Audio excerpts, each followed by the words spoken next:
ख्याले यार को मन में बिठा के चाय पी, जरा सा रोए जरा मुस्कुरा के चाय पी।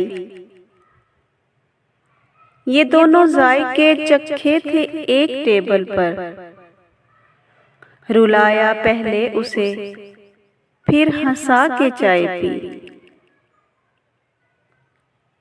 किसी का हूं तो नहीं पीते, चाय पीते हैं। हमारे साथ कभी बैठ आके चाय पी। वहां जो पीते तो यादें अजाब बन जाती, सो उसके शहर से कुछ दूर जाके चाय पी।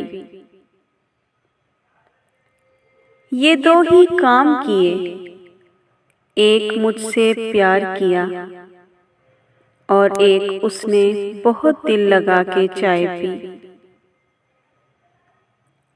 बिछड़ने वाले को किस किस तरह नहीं रोका, बिछड़ने वाले को किस किस तरह नहीं रोका। जो कुछ न बन सका आखिर बना के चाय पी।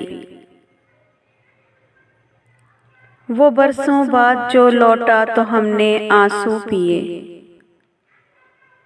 वो बरसों बाद जो लौटा तो हमने आंसू पिए।